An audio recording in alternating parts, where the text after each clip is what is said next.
एक बार रमन महर्षि के पास कोई पंडित आया था। उस पंडित ने प्रश्न पूछे, भिन्न विभिन्न प्रश्न पूछता गया। पंडित के प्रश्नों का कोई था न था, क्योंकि पंडित जो था, विद्वान जो था, और उन सब प्रश्नों का उत्तर अनुभूति संपन्न रमन महर्षि थोड़े से वाक्य में दे डालते थे। लेकिन वो पंडित क्या था कि पंडित तो पंडित ही था। पंडित रमन महर्षि के अनुभूति संपन्न वचनों को काट डालता था और वो नए नए श्लोक, नए नए उदाहरण देकर अपना शास्त्रार्थ चालू रखता था। लेखक लिखता है कि हमने बहुत कुछ समझाया उस पंडित को, हमारी आंखों ने बहुत कुछ इशारे दिए, लेकिन वो पंडित कुछ अटपटा सा था। हम बड़े चिंतित हो कि अब क्या किया जाए। ऐसे ज्ञानी के चित्त से जैसे जो कोमल फूल जैसा चित्त है, ऐसे पवित्र चित्त से कहीं जरा सा थोड़ी सी बददुआ आ जाएगी तो पंडित की पंडिताई महंगी पड़ जाएगी। उसको ज्ञानी को सताना ठीक नहीं है। सताए न ज्ञानी के रंजवो इलम, करे न मरण ऐ जीण जो हुगम। भगवत गीता के दूसरे अध्याय में आता है, जिसका ट्रांसलेशन जिया ने किया है। वो गालिन जा कामिल न थी तू मलूल, न कर उन जो गम जह जो गम आ फजूल। हो गालिन जा कामिल न थी तू मलूल, न कर उन जो गम जह जो गम आ फजूल। सताए न ज्ञानी के रंजो विलम, करे न मरण ऐ जी गम। ऐसे ज्ञानी रमन महर्षि को मत सता, क्योंकि वो मरने और जीने का भी गम नहीं करता। ऐसे चित्त को तू विक्षिप्त मत कर। हमारी आंखें उसे कह रही थी, हमारे हाथ उसे इशारे दे रहे थे, फिर भी पंडित अपनी पंडिताई की पकड़ से नीचे न आया। हम सोच रहे थे कि क्या इसका इलाज किया जाए, किसी पंडित को कैसे समझाया जाए। देखते ही देखते बड़ी अद्भुत घटना हुई। हमने कभी क्रोध करते रमन महर्षि को देखा नहीं, कभी डंडा उठाते रमन महर्षि को देखा नहीं, कभी गाली देते रमन महर्षि को देखा नहीं, कभी आंख दिखाते रमन महर्षि को हमने देखा नहीं। रमन महर्षि बड़े शांत और ज्यों का त्यों बोल रहा है। महर्षि सुने जा रहे हैं। आखिर एकाएक महर्षि उठे, डंडा उठाया और कुपित हुए और पंडित के पीछे लगे। पंडित भागा। रमन महर्षि पीछे डंडा ले जा रहे, तू भरे जा, तारो तो तारो जा, भरे आवे तन नहीं छोड़ू के। क्यों क्या समझ बेजा बीज ऐसा क्रोध और ऐसी उसके पीछे दौड़ लगाई कि महाराज हम कल्पना भी नहीं कर सकते कि रमन महर्षि और ऐसा। देखा कि वो डंडा आकर रख दिया और फिर अपने आसन पर बड़े प्रसन्न मुद्रा और बड़े शांत चित्त से बैठे। और उस दिन जो शांति थी और दिन इतनी शांति न थी। उस घटना के बाद जो शांति उनके चेहरे पे हमने झलकती देखी और दिनों में न देखी। तो ज्ञानी क्रोध करता हुआ भी नहीं करता, संतुष्ट लौकिक व्यवहार में संतुष्ट होता हुआ भी लौकिक व्यवहार से प्रभावित नहीं होता। हमें 50 की आमदनी है, जिस दिन 100 रुपया मिल गए तो हम संतुष्ट होंगे, क्योंकि 50 रुपए से हम प्रभावित हो गए। और ज्ञानी को एक फूलहार चढ़ा दिया किसी ने और दूसरे दिन 2 चढ़ गए तो ज्ञानी भी संतुष्ट दिखेगा। लेकिन ज्ञानी उसलिए संतुष्ट नहीं दिखता कि आज एक पुष्पमाला के बदले 2 आ गई है, उसलिए वो राजी नहीं होगा। लेकिन ये राजी भी होगा, संतुष्ट भी होगा कि एक हमारी किश्ती में बैठा है मझधार से तरने के लिए, उसकी अपेक्षा 2 तरेंगे, अच्छा है। अज्ञानी आदमी जीता है तो अपने लिए जीता है, रोता है तो अपने लिए रोता है, हंसता है तो अपने लिए हंसता है, संतुष्ट होता है तो अपने लिए होता है, खिन्न होता है तो अपने लिए होता है, राजी होता है तो अपने लिए होता है, नाराज होता है तो अपने लिए होता है। लेकिन ज्ञानी अपने लिए राजी नहीं होता, अपने लिए नाराज नहीं होता, अपने लिए खिन्न नहीं होता। बुद्ध के पास एक आदमी आया, बुद्ध के उसने पैर छुए। वो आदमी ने तय किया था कि मैं आज बुद्ध को खूब खुश करके आऊंगा। बुद्ध के पैर छूते हुए आदमी कहता है कि महाराज, मैं अपनी पूरी मिलकत, पूरा धन और दौलत समाज कल्याण में लगाना चाहता हूँ।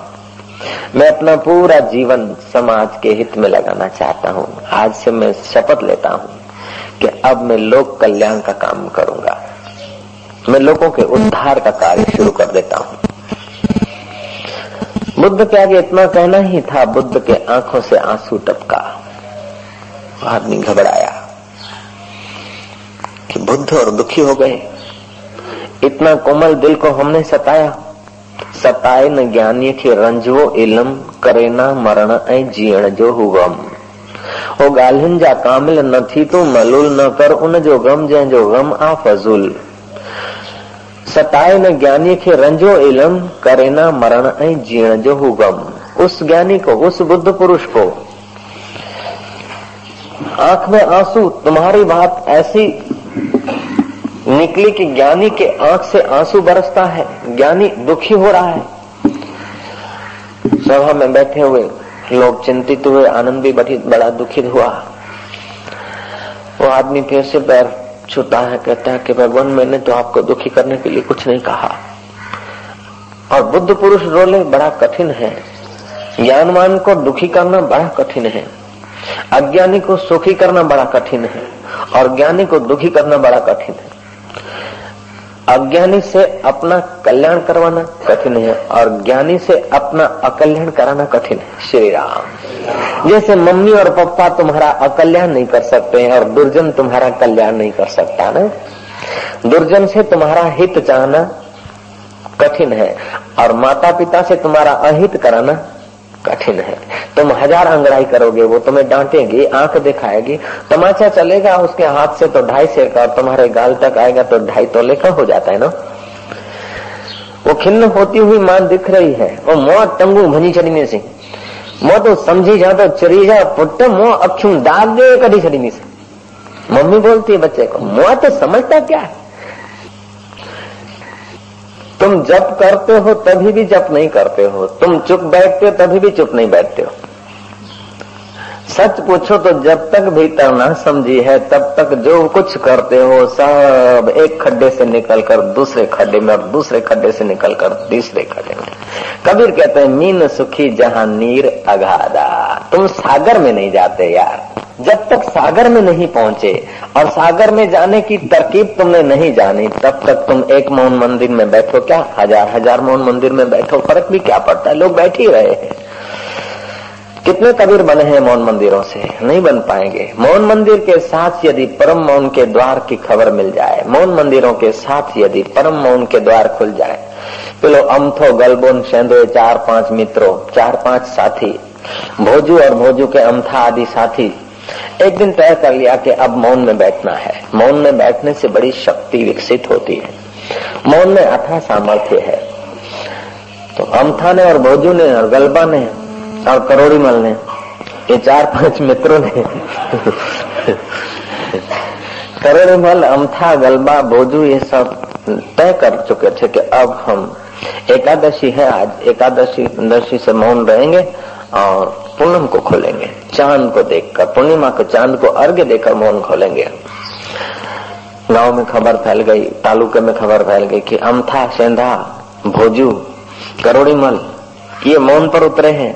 बड़ा सौभाग्य है, अब क्रांति घटेगी, देश सुधर जाएगा। जन ले लिया, बैठ के मौन में 2-5 मिनट बीती। अमथा बोलता कि मैंने ऑफिस को कल रात को ताला लगाया कि नहीं लगाया, जरा देख के आता हूँ। गलबा ने कहा बेवकूफ कहीं का नालायक, जब मौन है तो बोलने की जरूरत क्या थी, ऐसे ही देख के आ जाता।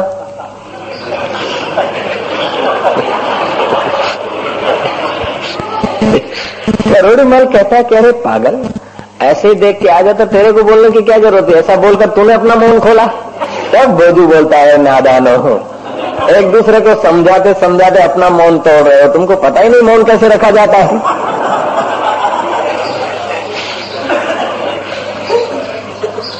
अज्ञानी मौन में बैठता है तो भी नहीं मौन है और ज्ञानी क्रोध में होता है तो भी क्रोधित नहीं है। अष्टावक्र कह रहे हैं संतुष्टोपि न संतुष्टः, खिन्नो अपि न च खिद्यते,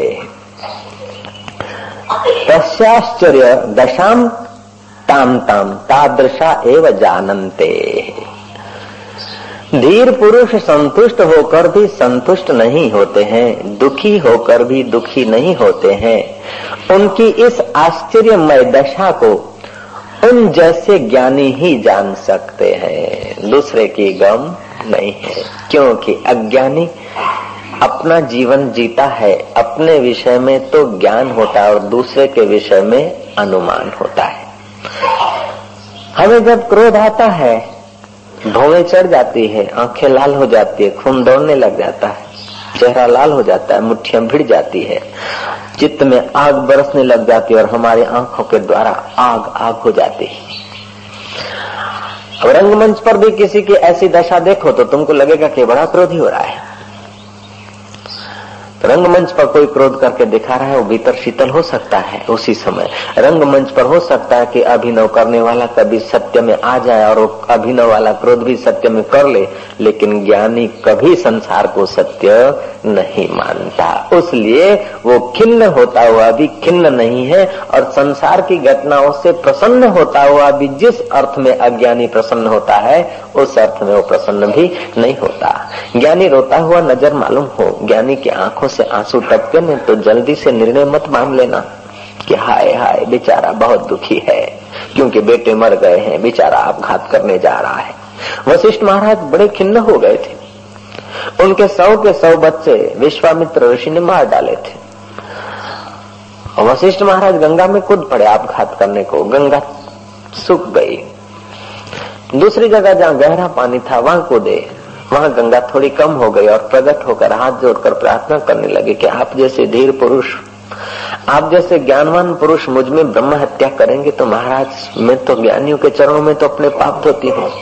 संसारी लोग मुझ में स्नान करते हैं तो पाप डाल जाते और ज्ञानी जब गोता मारते तो मेरे पाप दूर हो जाते हैं।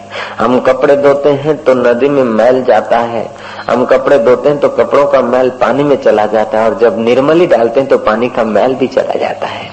फटकड़ी जो है पानी के मैल को भी हटा देती है, ऐसे ही ज्ञानी के वाइब्रेशन फटकड़ी जैसा काम करते हैं। फटकड़ी तो बेचारी तुच्छ है, बिकने वाली चीज है, नाश होने वाली चीज है। ज्ञानी कैसा होता है? अष्टावक्र कहते हैं तस्याश्चर्य दशा ताम ताम तादृशा एव जानन्ते। उनकी दशा को तादृशा, ज्ञानी की गति ज्ञानी जाने, धीरा की गति धीरा जाने। बुद्ध पुरुष अष्टावक्र को जानना है तो अष्टावक्र की जरूरत है, कृष्ण को जानना है तो दूसरा कृष्ण उसे जान सकता है। कबीर को जानना है तो कबीर के अड़ोसी पड़ोसी उसको पूरा न जानेंगे, वो देखेंगे ताना बुन रहे हैं, अच्छे हैं, कीर्तन करवाते हैं, मजे में रहते हैं, कभी नाराज हो जाते हैं लेकिन ज्यादा देर नाराज नहीं रहते हैं, कभी राजी हो जाते हैं लेकिन लोभी नहीं है, ऐसे हैं वैसे हैं। इस प्रकार के अनुमान करेंगे। अनुमान सत्य है ऐसा कभी नहीं मानना। अपने विषय में ज्ञान होता है, दूसरे के विषय में अनुमान होता है, लेकिन हम अपने विषय को जानते नहीं तो दूसरे को भी कैसे जाने। मैंने सुनी है कहानी कि एक बार बोजू फिल्म देखने गया। बोजू फिल्म में न जाएगा तो कौन जाएगा।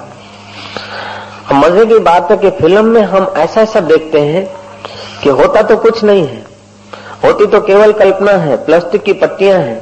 और पता है कि जहां फिल्म चली थी, जहां शूटिंग हुई थी, वहां न कोई मरा था, न कोई जिया था, न किसी ने सचमुच आलिंगन किया था, न किसी ने सचमुच आंख मारी थी, न सचमुच किसी ने किसी की हत्या की थी, न सचमुच किसी ने दारू पिया था। हम जानते हैं फिल्म शूटिंग है। एक्टर लोग पैसा कमाने के लिए एक्टिंग मात्र करते हैं। उस एक्टिंग को उतार कर जब प्लास्टिक की पट्टियों में लाया जाता है, प्लास्टिक की पट्टियां जब पर्दे पे देखती है तो हम अपने को भूल जाते हैं, हम अपने साक्षी भाव को भूल जाते हैं। और जितनी जितनी उसमें अपने को भुलाने की क्षमता ज्यादा होती है उतना उतना फिल्म हमें अच्छी लगती है। जितनी जितनी उसमें तरंगे होती, जितना जितना विकार, नाच गाना, तड़ा तड़ी, जपा जपी, मैंने देखी है वो फिल्म और ऐसे लोगों को भी मैंने देखा है। जहाँ फिल्म में डाकुओं का आता है, जहाँ किसी डाकुओं की कार के पीछे पुलिस की कार पड़ती है तो वो जो दृश्य, सचमुच में कोई डाकू न था, सचमुच में कोई पुलिस के आदमी न थे, सचमुच किसी की कार किसी के पीछे न पड़ी थी, ये जानते हुए भी जब वो दृश्य आता है तो दर्शकों की रीढ़ की हड्डी सीधी हो जाती है। यूं देखते हैं, कुर्सियों से कमर हट जाती है, गाड़ी करवट लेती है, साइड बदलती है और पुलिस की मोटर हॉर्न बजाती है और वो गुंडा दे दबा दे। तब वो गुंडे की गाड़ी दौड़ती है, पुलिस की गाड़ी दौड़ती है, इतना ही नहीं दर्शकों की गाड़ियां भी दौड़ने लग जाती है। क्यों दौड़ती है बाबा? सच है। अब यूं करके न देखोगे तो भी तो जो होना है होना है। मुंह में पानी आ जाता है, रोमांच खड़े हो जाते हैं कि ये बस ये आयो, फिर वो बच गया, फिर आया, फिर बच गया। तो जितना तरंगित, जितना तुम्हारी वृत्तियों को उठाव और चढ़ाव देने की व्यवस्था पिक्चर में है, उतना वो पिक्चर तुम्हें अच्छा लगता है। और जितना प्रवचन में भी उठाव और चढ़ाव होता है, उतना प्रवचन अच्छा लगता है। जादूगर लोग जानते हैं कि जादू कैसे किया जाता है। यहाँ एक जादूगर आया था आश्रम के उद्घाटन में। उसने कहा, बाबा जी मैं सेवा करूंगा, मेरे कुछ आशीर्वाद दे दो, कमाता बहुत हूं लेकिन बचता नहीं।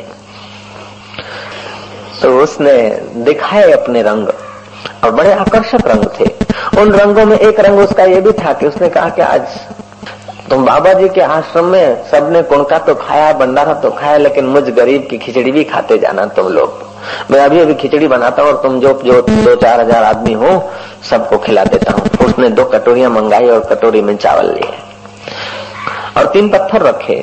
बोले ये मेरी सिगड़ी है जादू की, और 10 मिनट में मैं खिचड़ी तुम्हें तैयार कर देता हूँ और सब लोग खा कर जाना। वैरायटी दूसरी दिखाने लग गया और खिचड़ी वहां पकने को रख दी। कुछ लोग होंगे जिन्होंने वो देखा भी होगा दृश्य। स्टील की 2 कटोरियां आश्रम में से ली थी। एक कटोरी में उसने चावल भर दिया और दूसरी कटोरी ढक दी और लोगों को दिखा दिया कि देखो एक कटोरी खाली और दूसरी भरी हुई है चावलों से, ये अभी अभी खिचड़ी बनाता हूँ। 3 कंकड़ रख दिए मेज पर और कंकड़ों पर दोनों कटोरियां धर दी और कटोरी के ऊपर उसने अपनी जादू की लकड़ी घुमा दी और कहा कि तुम निश्चिंत रहना, बाबा जी के वहां खा कर गए हो तो मैं भी बाबा जी का सेवक हूँ, थोड़ा सा मेरा भी कुणका लेते जाना, सब खा कर जाना, घर मत ले जाना। घर ले जाने की मना है, यहाँ खा के जाना, प्रसाद की चोरी मत करना, प्रसाद को खाना जरूर। महाराज चढ़ाव और उतार की बातें करते करते 10 मिनट तक उसने दूसरी वैरायटियां दिखाई। फिर कहा कि हाँ मैं तो खिचड़ी खिलाना भूल ही गया, तैयार है। लोगों की नजर तो थी कि क्या करता है, नजर लोगों की कटोरी पर थी और लोगों का माइंड था कि खिचड़ी बनेगी, खिचड़ी बनेगी और कैसे खिलाता है देखें। अब उस प्रकार के माइंड ने लोगों को और प्यास पैदा कर दी और जादूगर ने वो दोनों कटोरियां उठाई, देखें कहा तैयार हो गई है, बिल्कुल पक गई है, अब तैयार हो जाना, तुम्हारे को हाथ में खिचड़ी पहुंच जाएगी, एकदम हाथ ऐसे करके बैठ जाना, अब आ रही खिचड़ी। और दोनों कटोरियां उठाकर एक कटोरी हटाई और दूसरी कटोरी को यूं करके धार कर दी तो पानी की धार। लोगों को एक धक्का लग गया, वृत्ति को कहे खिचड़ी में से पानी, चावल का पानी, बड़े चकित हो गए। ऐसी उसकी अजीब अजीब वैरायटियां थी। कुछ दुकान खोली, डिब्बे में डिब्बा, उसमें से निकालता जाए, बटाका काढ़े, रिंगना काढ़े, दूधी काढ़े, शकोरा काढ़े, मिठाइयों काढ़े, काढ़े जाए। वो केवल टेक्निक थी। वो खरीद के आया था साबरमती से, उस प्रकार की थैली फिट कर देते हैं, अटकल है, फिर डब्बा एक डिब्बा दिखा देते, एक नंबर फिर दूसरा नंबर, टेक्निक है और कुछ है नहीं। उसने मेरे आगे अपना सारा हाल दिखाया। तुम्हें क्या खिचड़ी का कैसा? बोले खिचड़ी का बाबा जी क्या है, अब आपको बताता हूँ, अब मेरी रोजी है। खिचड़ी का तो क्या होता है कि ऐसा केमिकल आता है जो हम कटोरी को लगा देते हैं और 10 मिनट उसको देना पड़ता है, वो केमिकल के बल से चावल पानी हो जाते हैं। लेकिन फिर चावल पानी करके दिखाता हूँ ऐसा बोलेंगे तो लोगों को मजा नहीं आएगा। लोगों को मजा आए उसलिए हम नई बात जोड़ देते और फिर उससे विपरीत बात दिखा देते ताकि लोग मजे में आ जाते। मैं उसको कहूंगा कि तुम्हारी एक वृत्ति को उससे विपरीत दिशा में जोड़ देने का नाम है तुम्हारे अंदर तरंगे पैदा कर दे और तरंगों का तुम्हें आनंद आ जाता है। हम टीवी वीडियो देखते हैं, हकीकत में वो बेकार है, कहीं घटना नहीं है, केवल चित्र मात्र है, केवल कल्पना मात्र है, कुछ सार मिलने का नहीं है फिल्म में। लेकिन भोजू गया हूं फिल्म देखने को, घर से जल्दी निकला था, रास्ते में कुछ खाना पीना था, लेकिन टिकट 2 दिन पहले बुक कराई थी। सत्संग थोड़े था कि पहले बुक कराना है, सिनेमा जो थी उसको पहले बुक कराना पड़ता है। सत्संग में तो सत्संग की गाड़ी चल जाए बाद में भी आए तो चल जाता है, वहां की गाड़ी में नहीं चलता। ओम ओम ओम। जो जितनी कीमती चीज होती है वो उतनी सरलता से मिलती है, जो जितनी महान चीज होती है, जो जितनी ज्यादा उपयोगी होती है वो उतना ही मुफ्त में मिलती है। और दुर्भाग्य ये है कि जितना मुफ्त में मिलती है उतना ही मन बेपरवाही करता है। पट्टियों से तुम्हें कुछ लेना देना नहीं और बड़ी कठिनाई से मिलती है। 2, 5, 10 रुपए किराया खर्चो, रिक्शाओं का भाड़ा खर्चो, पहुंचो, फिर लाइन में धक्का मुक्की सहो, फिर पहुंचो, दरवाजे बंद हो, शुद्ध हवा बंद हो जाए, शुद्ध वातावरण बंद हो जाए, किसी को दमे की बीमारी, किसी को टीबी की बीमारी, किसी को कुछ, किसी को कुछ, वो श्वास तुमको लेने पड़े और फिर तुम देखते हो 3 घंटे और जब बाहर निकलते कि बड़ा मजा आया। मजा उस पट्टियों में न था, मजा उस पर्दे पे नहीं है, लेकिन तुम्हारी चित्त की वृत्तियां अत्यंत आंदोलित हो जाती है और अत्यंत जब आंदोलित हो जाती है तो तुम बिखर जाते हो, तुम नहीं बचते हो। तुम जब बिखर जाते हो साक्षी भाव से, तुम अपनी महिमा से जब च्युत हो जाते हो तो तुम्हारा मन नालों में से नाली में आ जाता है और नाली में से खड्डों में आ जाता है। जब खड्ड में आता है तो कुछ नवीनता भासती है और नवीनता भासती है और जब वो अथाह सागर की याद आती है तब थकान भी होती है। तो जितना तेजी से तुम फिल्म में जाते हो उतना ही तेजी से फिर घर को भी जाना पड़ता है। हाँ कह देना। फिल्म में आते समय इतनी रिक्शाएं थिएटर पर नहीं होती जितना जाते समय रिक्शाएं होती है, क्योंकि 3 घंटे तो तुम तरंगित रहे और तुम अपने आप से नीचे आ गए। जब याद आती कि घर जाना है, खाना है, पीना है, ये होना और ये जगत देखता है, सिनेमा का जगत छोड़ देते हो, तब आपको कुछ होश आवाज ठिकाने आते कि पहुंचू छो, बहु मोड़ू થઈ ગયું છે, बहु मोड़ू થઈ ગયું છે, बहु मोड़ू થઈ ગયું છે। कोई बांधी रखा था, कोई ना पाड़ी थी। फिर अज्ञानी आदमी 3 घंटे बैठता है तो भी चुप होकर नहीं बैठता, अधिक तरंगित होता है। मौन रखता है तो भी मौन नहीं रख सकता और खुश होता है तो भी खुशियां उसकी दुख का परिणाम ले आती है। अज्ञानी आदमी सेक्स में उतरता है तो भी अशांति, समाधि में उतरता है तो भी ऐसे मरा मरा बैठे। ज्यादा देर चुप करके बैठे, कोई ध्यान में बैठे, मौन में बैठे तो देखोगे कि उसकी आभा निखरती नहीं है, उसकी आभा कटा जा रही है, क्षीण हुए जा रही। जितने तुमको भगत मिलेंगे, आजकल के तथाकथित जितने भगत मिलेंगे उतने ऐसे दिखेंगे। जय राम जी। जितने भगत और पवित्र आदमी तुम मानोगे देखेंगे उतने ही तुम्हारे को दिखेगा कि जीवन कुछ निष्प्राण निस्तेज हो गया। क्या कारण है? कि उनको पता ही नहीं कि जीवन के मूल्यों को, जीवन के रहस्यों को कैसे जागृत किया जाए। वो अंदर तो कुछ है, ऊपर से एक धर्म की, एक समाज की, एक जप की, एक तप की, एक नियम की, एक संयम की एक चादर डाल देते हैं। ऊपर एक चादर डाल देते हैं, चादर तो बड़ी सुंदर दिखती है और अंदर जो होता है वो खतबत होते रहता है। ज्ञानी ऐसा नहीं होता। ज्ञानी अंदर को खतबत नहीं होने देता है, चादर ढकता ही नहीं, जो है उसको निकलने देता है, जो है उसे निहारता है और साक्षी भाव में खड़ा रहता है। क्रोध आ गया, क्रोधी नहीं हुए, क्रोध से परे होकर क्रोध को पसार होने दिया। लोभ आया, लोभी नहीं हुए, लोभ से बचकर लोभ को देखते हुए लोभ को पसार होने दिया। मैंने कहा तुम्हें कि वो भोजू गया था फिल्म देखने को।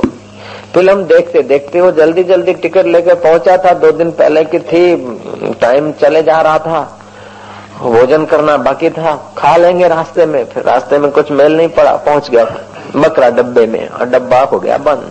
अब इंटरवल के पहले ही भूख लगी और भूख तो बड़ी अटपटी होती है। एक तरफ भूख लगी और एक तरफ आंखों के द्वारा आभा खर्च हो रही है। आभा खर्च होती है और जितना तुम फ्रेश होकर फिल्म देखने जाओगे ना उतना तुम्हें ज्यादा मजा आएगा। तो फिल्म में मजा नहीं बढ़ जाता है, तुम्हारी फ्रेशनेस वहां से पसार होती है।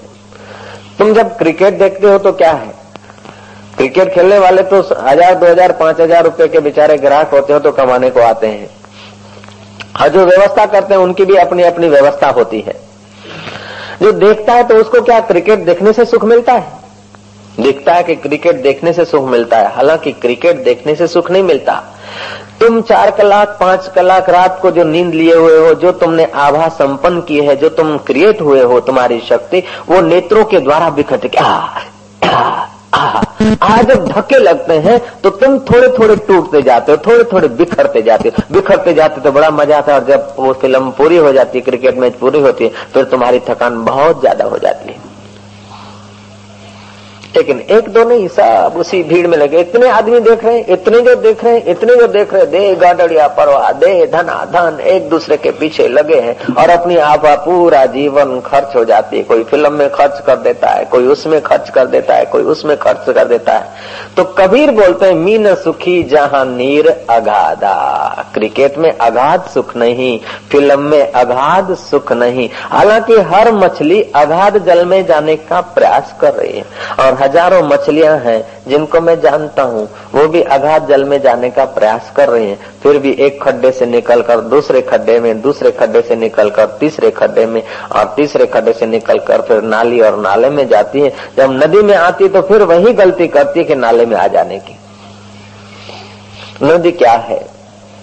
तुम जब कीर्तन करते हो, तुम जब एकांत में बैठते हो, तुम जब हरि चिंतन करते हो, तो विषय रूपी खड्डों से निकलकर भक्ति रूपी नदी में आते हो। भक्ति रूपी नदी में तो आते हो, लेकिन वहां भी थापा थूपी कर देते हो, कीर्तन भी चालू रखते हो। नहीं, कीर्तन करते करते कीर्तन की नदी में आ जाओ तो फिर कीर्तन छोड़ दो, प्रयास छोड़ दो, कर्तापन छोड़ दो, मौन हो जाओ, अपने आप को मझधार में छोड़ दो। वह मझधार अथाह परमात्मा रूपी सागर में ले जाएगी। लेकिन देखा है कई भक्त भी विषय रूपी खड्डों से निकलकर कीर्तन रूपी नदी में आते, और कीर्तन रूपी नदी में आते फिर झूमते, जोर से झंझमते, फिर लगाते कि कहीं छूट न जाए, फिर प्रयास करते, और प्रयास करते फिर नाली में आ जाते। कबीर कहते हैं, मीन सुखी जहां नीर अगाधा। कीर्तन अच्छा है, जप अच्छा है, ध्यान अच्छा है, संयम अच्छा है, लेकिन संयम की सीमा है, जप की सीमा है, कीर्तन की सीमा है। सीमा में जब तक रहोगे तब तक अगाध जल नहीं मिलेगा। अगाध जल में जाना है तो कर्ता के कर्तापन को छोड़ना है, प्रयास छोड़ देना है। खड्डे से निकलने के लिए प्रयास नहीं करना है। हकीकत में खड्डे से निकलने के लिए प्रयास नहीं करना है, खड्डे में जाने के लिए प्रयास करना पड़ता है। दुख से निकलने के लिए प्रयास नहीं है। हम लोग जो भी प्रयास करते हैं दुख के खड्डे में जाने का ही प्रयास। सुबह से शाम तक सब लोग प्रयास करते हैं और दुख के खड्डे में बैठे हैं कि नहीं बैठे? अगाध जल में पहुंचे हैं? कोई नहीं पहुंचा। प्रयास सबके चालू है, लेकिन कोई छोटे खड्डे में पहुंचता है, कोई बड़े खड्डे में पहुंचता है, कोई मारवाड़ के खड्डे में पहुंचता है, तो कोई बंबई के खड्डे में पहुंचता है, तो कोई दिल्ली के खड्डे में पहुंचता है, लेकिन खड्डे में पहुंचते हैं। और ये हर खड्डा, सच पूछो तो खड्डे में जो भी पानी है वो पानी समुद्र का ही है, और वो पानी एक बार ऐसी बाढ़ आती है, एक बार बरसात होती है, वो सब खड्डे स्रोत से मिल जाते हैं, स्रोत बड़े स्रोत से मिल जाते हैं और सागर में जा सकते हैं। लेकिन मीन की वही आदत है कि जहां से वो पानी आता है उसी के तरफ वो भागती है, और जहां पहुंचता है वहां नहीं भागती। ऐसे ही इस मनुष्य का उल्टा काम हो गया। जहां से विषय सुख आते हैं, जहां से सुख मिलता है उधर नहीं जाता है, जहां सुख का दरिया है वहां नहीं जाता। लेकिन जहां सुख के छोटे छोटे खड्डे हैं, इस आंखों के द्वारा सुख मिला, कान के द्वारा सुख मिला, रसना के द्वारा सुख मिला, शिश्ना के द्वारा सुख मिला, तो उस खड्डों में जाते हैं, और उस खड्डों में आराम से टिक नहीं सकती मछली। तुम सेक्स में टिक नहीं सकते, फिल्म में टिक नहीं सकते, संगीत में टिक नहीं सकते, नाक के सुख में तुम टिक नहीं सकते, रसना के सुख में तुम टिक नहीं सकते। ये खड्डे हैं। लेकिन हम अथाह सागर से खड्डों में आते, तड़पते हैं, उछलते हैं, कूदते हैं, और जाने अनजाने रात रूपी बरसात आ जाती है, और फिर हम उस अथाह सागर के करीब पहुंच जाते। सुबह आता है, फिर हम खड्डे में पहुंच जाते। हम अटपटी मछलियां हैं यार। वो जो उसी खड्डे में पहुंचा था। कबीर कहते हैं, मीन सुखी जान नीर अगाधा। तुम प्रयास क्या कर रहे हो? सुख का ही तो प्रयास कर रहे हो। दुख के लिए कोई प्रयास नहीं करता, और सुख भी ऐसा कि कभी टूटे नहीं, ऐसा ही प्रयास है तुम्हारा। और इस प्रयास में मछलियां यदि प्रयास न करें तो सागर में पहुंच जाती है। मछलियां प्रयास तो करती है, उल्टा प्रयास करती है, इसलिए वो खड्डों में आ जाती है। ठीक ऐसी मछलियां मैं जानता हूं जो प्रयास तो कर रही हैं, और जितना जितना प्रयास करती हैं वो मछलियां जाना तो सागर में चाहती है, अथाह सागर में जाना चाहती हैं, लेकिन फिर भी खड्डों में है। कहीं हमारी मछलियां थोड़ी थोड़ी कोई सरिता में आई है, कोई समुद्र के करीब आई है, लेकिन फिर भी प्रयास, यदि सत्संग छूट जाता तो फिर उनका प्रयास और मछलियों को देखकर फिर चालू हो जाता है। मछली उल्टी बहती, जहाँ सागर है उधर से रिवर्स में चलती है, बोलो, और वो समझती हम सही चल रही। ऐसी ही मछलियां मैं जानता हूं, तुम भी उन मछलियों को जानते होंगे। जाना तो सागर में चाहती, लेकिन दिशा, वो भोजन आनंद चाहता था, भोजन चाहता था। देखा हलवाई की दुकान, और हलवाई झोंके खा रहा है। फिल्म की पट्टियों में, प्लास्टिक की पट्टियों में, पर्दे में देखा कि हलवाई की दुकान है, हलवाई झोंके खा रहा है, माल बढ़िया है। देखा पीछे कोई देख तो नहीं रहा, देख तो बहुत रहे। भोज झुक गया, बोले देख रहे तो इनकी नजर तो वहां है, अपने जरा झुक के धीरे धीरे धीरे पर्दे के करीब गया, तो लोग सीटियां ओए ओए ओए ओए सीटियां बजा रहे हैं। उसने कहा सोचिया क्या बजाते हो, मिलजुल के खाएंगे, मैं अकेला थोड़ा खाने वाला हूँ यार। क्या करते हो तुम, भूख लगी है, तुम ये क्या करते हो। हमको भोजू पर हंसी आती है क्योंकि कुछ भी नहीं था और जाता था सत्य समझकर। जैसे तुमको भोजू पर हंसी आती है, ऐसे बुद्ध पुरुषों की नजर पर तुम सब भोजू की बराबरी के हो। क्षमा कर देना उदार हृदय से।